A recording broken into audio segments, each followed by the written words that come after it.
കോഴിക്കോട് കൊലക്കേസ് പ്രതിയായ autorickshaw driver ശ്രീകാന്തിനെ വെട്ടിക്കൊലപ്പെടുത്തിയ കേസിൽ പ്രതി പിടിയിൽ. വെള്ളയിൽ സ്വദേശി ധനീഷ് ആണ് പിടിയിലായത്.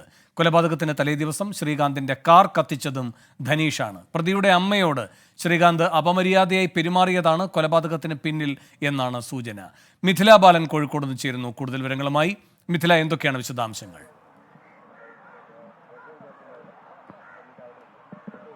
വേണു, ഈ ശ്രീകാന്ത് വധക്കേസിലെ പ്രതിയെയാണ് വെള്ളയിൽ പോലീസും കോഴിക്കോട് സിറ്റി ക്രൈം സ്ക്വാഡും ചേർന്ന് പിടികൂടിയിട്ടുള്ളത്. ഈ കാണുന്ന ഓട്ടോയിൽ വെച്ചിട്ടാണ് ശ്രീകാന്തിനെ വെട്ടിയത്. പിന്നീട് ശ്രീകാന്ത് ഈ വെട്ടേറ്റതിനു ശേഷം അവിടെ നിന്നും ഓടുകയായിരുന്നു. പിന്നീട് തൊട്ടടുത്ത് വെച്ചാണ് അദ്ദേഹം കൊല്ലപ്പെട്ടത്. ഈ ഓട്ടോയിൽ വെച്ച് ശ്രീകാന്തിനെ കൊലപ്പെടുത്തുന്നു. പിന്നീട് ഈ പ്രതി അവിടെ നിന്നും രക്ഷപ്പെടുന്നത് സ്കൂട്ടറിൽ രക്ഷപ്പെടുന്നത് ദൃക്സാക്ഷി കണ്ടിട്ടുണ്ട്. ആ ദൃക്സാക്ഷി മൊഴിയുടെയും CCTV ദൃശ്യങ്ങളുടെയും അടിസ്ഥാനത്തിലായിരുന്നു പോലീസിന്റെ അന്വേഷണം. 30 CCTV, ഈ ബീച്ച് പരിസരത്തെ 30 CCTV ദൃശ്യങ്ങൾ ഇതിനായി പരിശോധിച്ചിട്ടുണ്ടായിരുന്നു.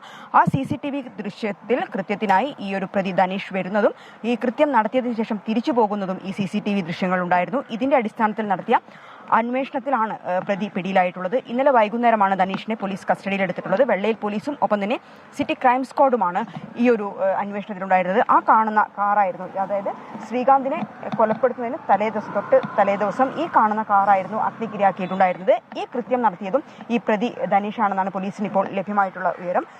ശ്രീകാന്തിന് ഈ പ്രതിയുടെ അമ്മയുമായി ബന്ധപ്പെട്ട ചില പ്രശ്നങ്ങൾ, അതാണ് ഇത്തരത്തിലുള്ള ഒരു വ്യക്തിവൈരാഗ്യത്തിലേക്ക് അല്ലെങ്കിൽ കൊലപാതകത്തിലേക്ക് നയിച്ചത് എന്ന സൂചന തന്നെയാണ് അന്വേഷണ സംഘത്തിൽ നിന്നും നമുക്ക് ലഭ്യമായിക്കൊണ്ടിരിക്കുന്നത്.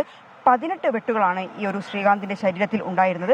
അന്വേഷണത്തിന്റെ ആദ്യഘട്ടത്തിൽ തന്നെ പ്രതി ഒരാൾ മാത്രമാണ് എന്ന ഒരു നിഗമനത്തിലേക്ക് പോലീസ് എത്തിയിട്ടുണ്ടായിരുന്നു. തുടർന്ന് അന്ന് ശ്രീകാന്തിനൊപ്പം ഉണ്ടായിരുന്ന ആളുകൾ 2 പേരെ കസ്റ്റഡിയിലെടുത്ത് ചോദ്യം ചെയ്തു. പിന്നീട് അവരെ വിട്ടയച്ചു.